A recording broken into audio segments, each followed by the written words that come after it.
गुरुग्राम में बारिश का महाप्रलय, करोड़ों की प्रॉपर्टी भी पानी में बेअसर। सड़कें बनी तालाब, अंडरपास डूबे, स्कूल बसों में फंसे बच्चे, घंटों परेशान रहे लोग। नमस्कार, मैं रितिका।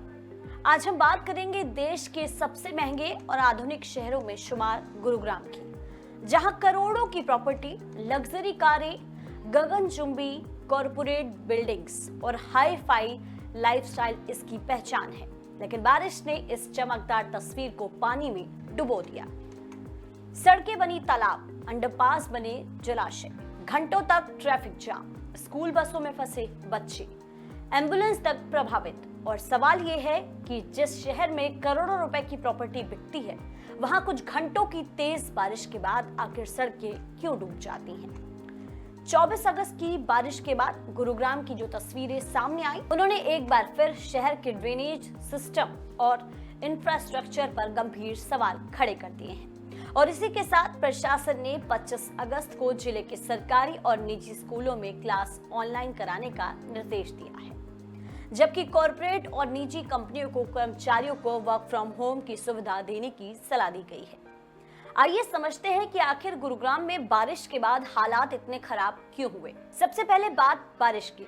जिला प्रशासन के मुताबिक सोमवार 24 अगस्त को गुरुग्राम में करीब 70 मिलीमीटर बारिश दर्ज की गई। बारिश के बाद शहर के कई प्रमुख इलाके जलभराव की चपेट में आ गए। राजीव चौक, इफ्को चौक, रेलवे रोड, सेक्टर 5, पुरानी दिल्ली रोड, मेहरौली रोड और बसई रोड जैसे इलाकों में पानी भर गया। नाहरपुर अंडरपास में भी जलभराव की स्थिति रही। पुरानी गुरुग्राम के सदर बाजार, गुरुद्वारा रोड और पुरानी दिल्ली रोड पर हालात और ज्यादा बिगड़ गए। कई जगह लोगों को घंटों जाम में फंसे रहना पड़ा। यानी कुछ घंटों की बारिश ने शहर की रफ्तार को पूरी तरह रोक दिया। ट्रैफिक जाम से हाहाकार। अब बात उस ट्रैफिक की जिसने लोगों की मुश्किलें कई गुना बढ़ा दी। ट्रैफिक पुलिस के एक वरिष्ठ अधिकारी के मुताबिक सिरहौल बॉर्डर, राजीव चौक और नरसिंहपुर समेत कई स्थानों पर वाहनों की आवाजाही प्रभावित रही।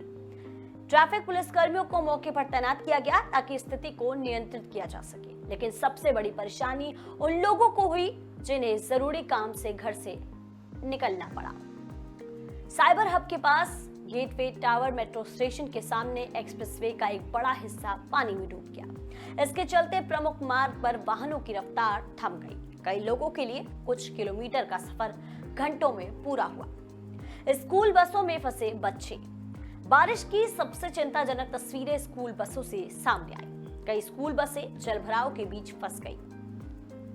बच्चों को घर पहुंचने में सामान्य समय से 5 से 6 घंटे तक ज्यादा समय लगने की बात सामने आई। वहीं सोशल मीडिया पर सामने आए वीडियो में पानी से भरी सड़कों पर स्कूल बसें दिखाई दी। सोचिए, एक तरफ बच्चे बस में बैठे हैं, दूसरी तरफ सड़क पर पानी लगातार बढ़ रहा है। बाहर इंतजार कर रहे माता पिता अपने बच्चों की सुरक्षित घर वापसी को लेकर परेशान हैं। यही वजह रही कि प्रशासन को 25 अगस्त को स्कूलों में ऑनलाइन क्लास कराने का निर्देश देना पड़ा। साथ ही निजी कंपनियों और कॉरपोरेट संस्थानों को कर्मचारियों के लिए वर्क फ्रॉम होम की सुविधा देने की सलाह दी गई। एम्बुलेंस और जरूरी सेवाओं पर भी असर। जलभराव का असर सिर्फ आम ट्रैफिक पर नहीं पड़ा। कई जगह स्कूल बसों के साथ साथ एम्बुलेंस और जरूरी वाहनों की आवाजाही भी प्रभावित होने की खबरें सामने आई। ऐसे हालात में सवाल सिर्फ ट्रैफिक का नहीं रह जाता, सवाल स्वास्थ्य सेवाओं, आपातकालीन मदद और लोगों की सुरक्षा का भी हो जाता है। अगर किसी मरीज को अस्पताल पहुंचना हो और रास्ते में कई किलोमीटर तक पानी भरा हो, तो कुछ मिनट की देरी भी गंभीर साबित हो सकती है। यही वजह है कि हर मॉनसून में गुरुग्राम का ड्रेनेज सिस्टम चर्चा के केंद्र में आ जाता है। करोड़ों की प्रॉपर्टी, लेकिन सड़क पर पानी। अब आते हैं सबसे बड़े सवाल पर। गुरुग्राम को देश के सबसे महंगे रियल एस्टेट बाजारों में गिना जाता है। गोल्फ कोर्स रोड और डीएलएफ के लग्जरी इलाकों में करोड़ों रुपए की प्रॉपर्टी मौजूद है। बड़ी बड़ी इमारतें, premium apartment, corporate office, luxury कारें। लेकिन जब तेज बारिश हुई तो इन इलाकों की सड़कें भी पानी से भर गईं। यानी प्रॉपर्टी की कीमत भले करोड़ों में हो, लेकिन अगर उसके आसपास का इंफ्रास्ट्रक्चर बारिश का पानी नहीं संभाल पाए तो सवाल उठना स्वाभाविक है कि आखिर इस हाई एंड लाइफस्टाइल की असली कीमत क्या है। 300 करोड़ वाले डीएलएफ इलाके तक बाइक से पहुंचा शख्स। इस पूरे मामले में सोशल मीडिया ट्रेडर और यूट्यूबर मानस अरोड़ा की पोस्ट भी चर्चा में रही। मानस अरोड़ा ने बताया कि मूसलाधार बारिश के दौरान जलभराव इतना ज्यादा था कि उन्हें अपनी कार रास्ते में ही छोड़नी पड़ी। इसके बाद एक बाइक सवार ने उनकी मदद की और उन्हें उनके डीएलएफ इलाके तक पहुंचाया।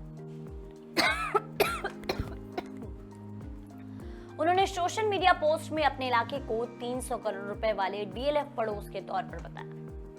उनकी तस्वीर में वो पानी से भरी सड़क पर अपनी कार के पास नजर आए, जबकि बाद के वीडियो में वो बाइक सवार के पीछे बैठकर पानी से भरे रास्ते से गुजरते दिखाई दिए। ये तस्वीर सिर्फ एक व्यक्ति की परेशानी नहीं दिखाती, बल्कि ये सवाल भी खड़ा करती है कि शहर के सबसे महंगे इलाकों में रहने वाले लोगों को भी आखिर बारिश के सामने ऐसी स्थिति का सामना क्यों करना पड़ रहा है। सोशल मीडिया पर लोगों का गुस्सा। मानस अरोड़ा के पोस्ट वायरल होने के बाद सोशल मीडिया पर गुरुग्राम के ड्रेनेज सिस्टम को लेकर सवाल उठने शुरू हो गए। कुछ लोगों ने कहा कि इतने बड़े पैमाने पर जलभराव शहर के ड्रेनेज सिस्टम की गंभीर कमियों की ओर इशारा करता है। वहीं कुछ लोगों ने तंज कसते हुए कहा कि अगर 300 करोड़ रुपए का इलाका भी पानी में डूब जाए तो वह प्रीमियम कम और वाटर फ्रंट ज्यादा नजर आता है। हालांकि सोशल मीडिया की प्रतिक्रियाएं व्यक्तिगत राय है, लेकिन पोस्ट ने एक बार फिर गुरुग्राम के इंफ्रास्ट्रक्चर को लेकर बहस जरूर तेज कर दी है। शीतला माता रोड पर हर मॉनसून वही कहानी। गुरुग्राम की शीतला माता रोड भी बारिश के दौरान सबसे ज्यादा प्रभावित इलाकों में रही। बताया जाता है कि मॉनसून के दौरान यहाँ अक्सर जलभराव जैसी स्थिति बनती है।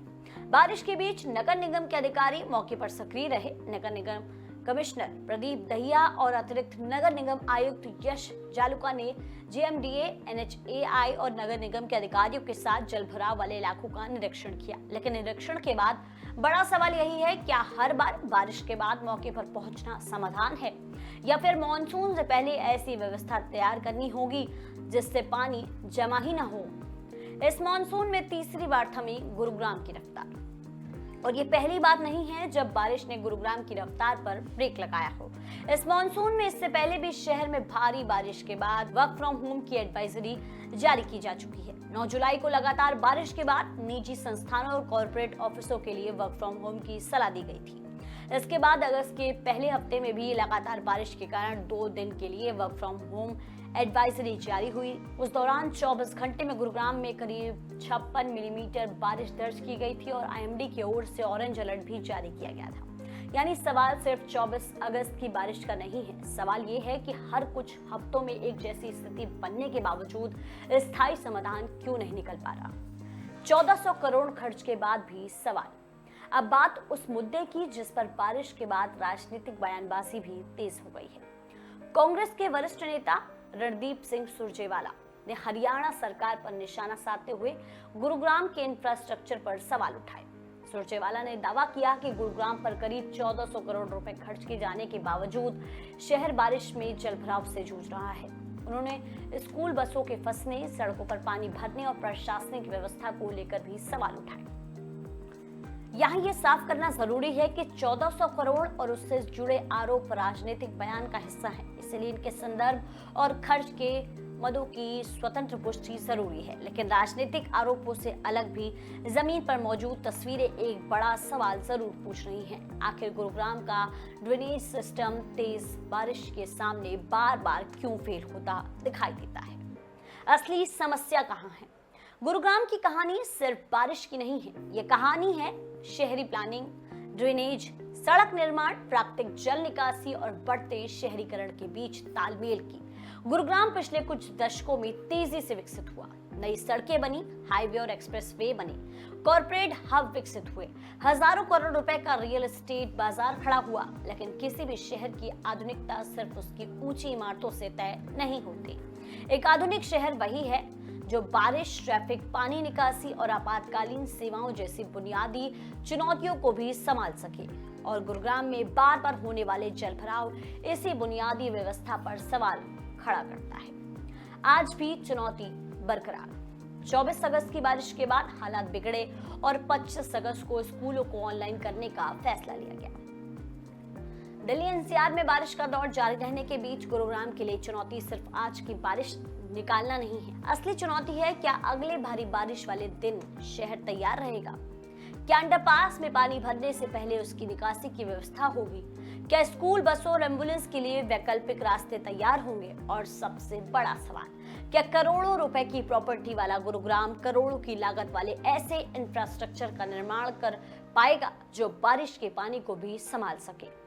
गुरुग्राम की बारिश ने एक बार फिर शहर की दो तस्वीरें सामने रख दी। एक तस्वीर कांच की गगनचुंबी इमारतों, करोड़ों की प्रॉपर्टी और लग्जरी लाइफस्टाइल की, और दूसरी तस्वीर पानी में डूबी सड़कों, ट्रैफिक जाम, फंसी स्कूल बसों और परेशान लोगों की।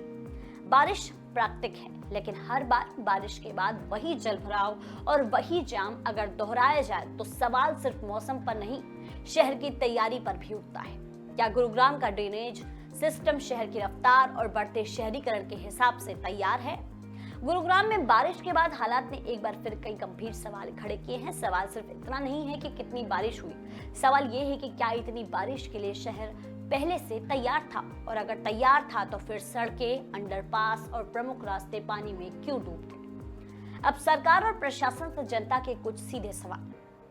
अगर गुरुग्राम देश के सबसे आधुनिक शहरों में शामिल है, तो हर तेज बारिश के बाद जलभराव की वही समस्या बार बार क्यों सामने आती है? और सबसे बड़ा सवाल, गुरुग्राम के लिए कोई ऐसा मास्टर प्लान तैयार किया जा रहा हो जिससे अगले मॉनसून में तस्वीर बदले और बारिश के बाद सड़कें, तालाब न बने। करोड़ों की प्रॉपर्टी, बड़े बड़े प्रोजेक्ट और आधुनिक शहर का दावा, फिर बारिश में क्यों बेबस दिखता है गुरुग्राम? जनता पूछ रही है, स्थायी समाधान कब मिलेगा? इन सवालों के जवाब सिर्फ गुरुग्राम के लोगों के लिए नहीं, बल्कि देश के हर तेजी से विकसित हो रहे शहर के लिए जरूरी है, क्योंकि विकास सिर्फ ऊंची इमारतों और चौड़ी सड़कों का नाम नहीं है। विकास की असली परीक्षा तब होती है जब शहर बारिश, ट्रैफिक और आपातकाल जैसी स्थिति का सामना करता है। अब देखना होगा कि गुरुग्राम में इस बार की बारिश के बाद प्रशासन सिर्फ जल निकासी तक सीमित रहता है या फिर बार बार होने वाले जलभराव की स्थायी समस्या का समाधान भी सामने आता है।